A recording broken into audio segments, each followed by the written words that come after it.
जिनके दाखिले नहीं है, नॉन नहीं है कारपोरेशन जन्म दाखिले की, तो उनको वहाँ से नॉन ऑब्लिविटी का सर्टिफिकेट मिलता है।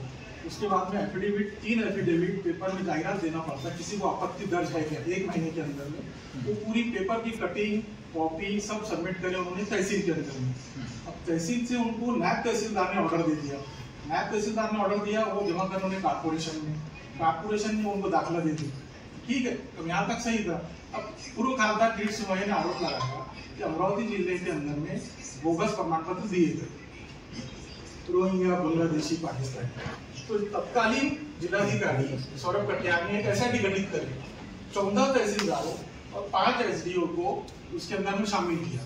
अब 2 महीने के उन्होंने निष्कर्ष दिया कि पूरे अमरावती जिले में एक भी रोहिंग्या, बांग्लादेशी, पाकिस्तानी को बोगस प्रमाण पत्र नहीं दिया गया। तो ये हो गया था। लेकिन बाद में फिर किरीट सोमैया ने 8 दिन पहले मंत्रालय मीटिंग लगाए, आपके डीआईजी को बुलाया, आपके थानेदार को बुलाया, वहां से प्रेशराइज किया गया। आपके थानेदार खुद बोल रहे कि भाई हमको प्रेशराइज किया जा रहा है, इसके ऊपर में कारण हमारा बोलना है किरीट सोमैया कौन, कोई संवैधानिक पद पे नहीं, कुछ नहीं।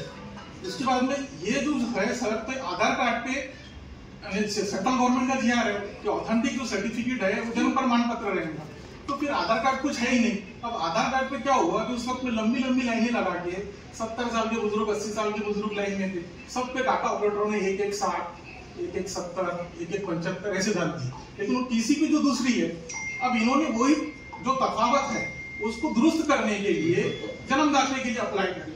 अब जन्म दाखिले के लिए अप्लाई करें तो वो डॉक्यूमेंट पे जो मिस्टेक है उसको आधार बनाए कि सर ये कार्रवाई की जाए।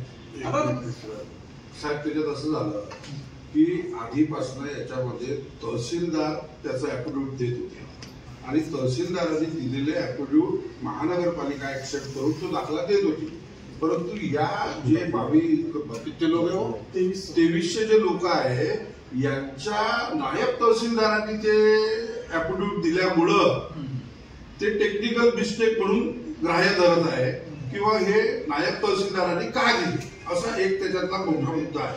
तहसीलदारांनी दिले ते ऍक्सेप्ट करते कॉर्पोरेशन, हा ते प्रशासनिक चूक झाली साहेब, या लोकांचं काय घेणे नाही, प्रशासनिक चूक नव्हती, ते सुरुवातीला त्याने अधिकार दिले ते नायब तहसीलदार किरीट सोमैयांना हा चुकाळा केल्यानंतर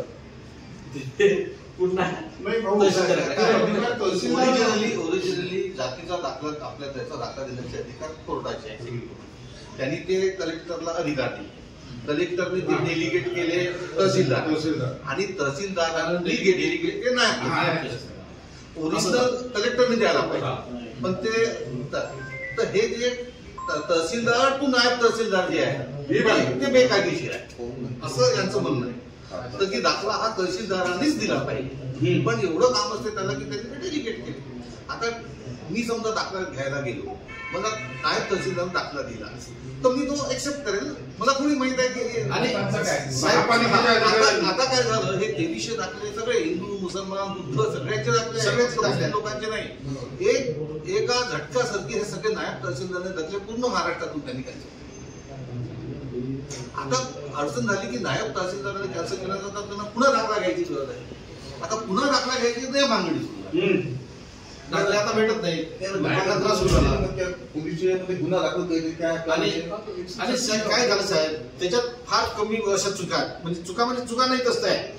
आता मायचा जन्म दाखला नाही आम्हाला, पण आम्ही काय केलं, मग कोणती तारीख सांगितली जन्म दाखला काढला, तारखेच्या ज्या चुका आहेत, चुका थोडंच म्हणता येईल, त्याच्यावर गुन्हे दाखल कुणाले, नावात थोडासा बदल म्हटला, गुन्हे कुठे दाखल करून राहिले, फक्त मुस्लिम समाज। हा, दुसरी गोष्ट महत्वाची अशी आहे की बीजेपी वाल्यांनी, RSS वाल्यांनी अमरावती जिल्हा हा त्यांचा लॅबोरेटरी करून टाकलेली आहे जातीवादी गोंधळ घालण्यासाठी, आणि किरीट सोमैयाचं अमरावतीचं मुक्तीचं कॉन्ट्रीब्युशन नाही, काही नाही।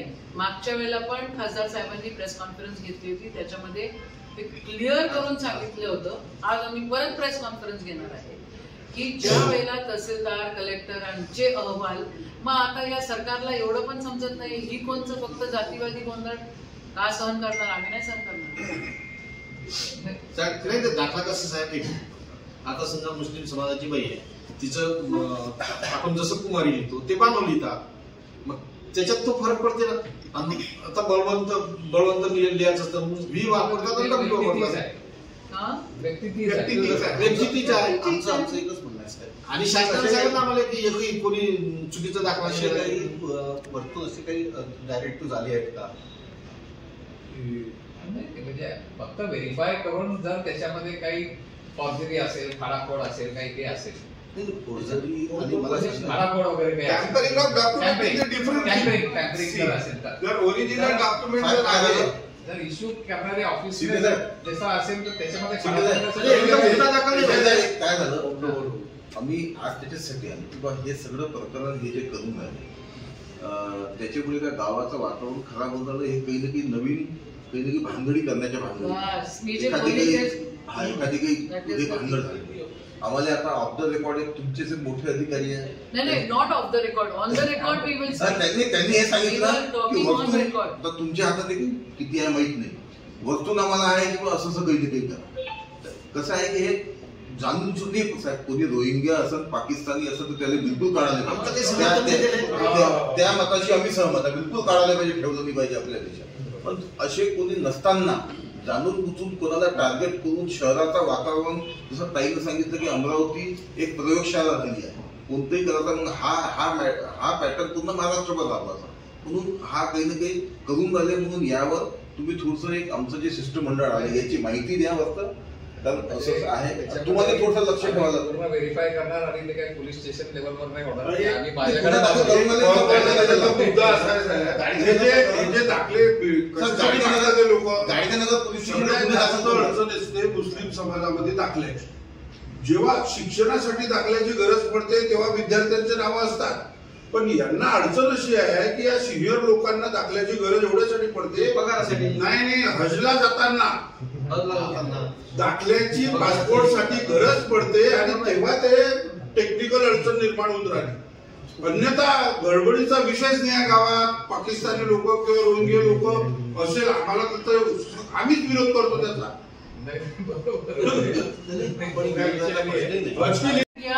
कंप्लेन आहे, तो माणूस आला आणि पुढच्या आता इलेक्शन आहेत, इलेक्शन लागणार आहेत, जे काय काही लोक करतील, पण हा माणूस आला म्हणजे हा दंगल वाढवण्यासाठी, हा गोंधळ घालण्या, आग पेटवण्यासाठी येतो. दुसरं त्याचं काहीही घेणं देणं नाही. साहेब एक वेळ क्लिअर झालं ना, इथं रोहिंग्या नाही, त्याचा उद्देश रोहिंग्याचाच विषय होता ना. तसं असेल तर आम्ही स्वतःच करणार कारवाई. नाही साहेब, पण आता आम्ही एवढे सगळे सर इथे बसणारे कोणी लल्लू पल्लू आलेले नाही. दादा माझे आमदार आहेत, हे माझी मेयर आहेत, हे माझी मेयर आहेत, हे माझी जिल्हा परिषद मेंबर आहेत, हे विरोधी पक्ष नेते आहेत, हे खासदार आहेत, मी माझी पालकमंत्री. का बरं असं? हे माझी पालकमंत्री. मग आम्ही ज्या वेळेला सांगतोय की तो माणूस आला की तो आमच्या जिल्ह्यामध्ये जातीवादी दंगल करण्यासाठीच येतो, दुसरं त्याचं काहीही हेतू नाही आहे. तो काही खूप विकास कामांसाठी त्याला देवेंद्रजी पाठवतात अशातला काही भाग नाही.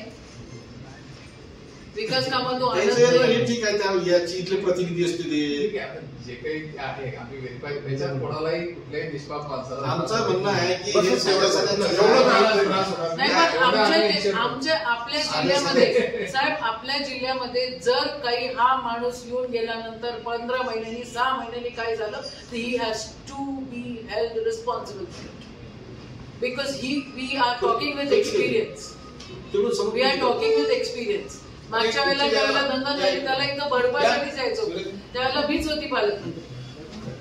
दादांचा अनुभव दादा सांगतील काय की जसं यांनी सांगितलं त्याला कॉन्स्टिट्यूशन अथॉरिटी काहीच नाही. माझी खासदार आहे, डझनाने माझं खासदार आहे इथं सध्या. आता माझी आमदारच किती आहे? त्याला इतकं प्रशासनाने तो कलेक्टर ऑफिस मध्ये कलेक्टरच्या खुर्चीत बसतो. आणि वाईज कलेक्टर माझं काय म्हणणं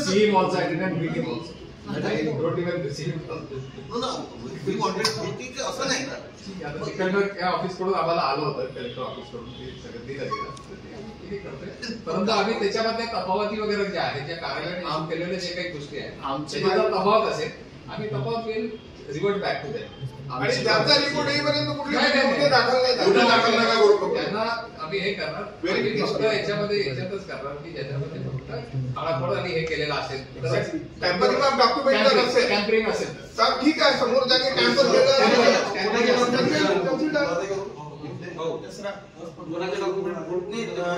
काय होणार अजून जे रोज 15-20 लोकांना पोलीस स्टेशनला बोलवून काय करताय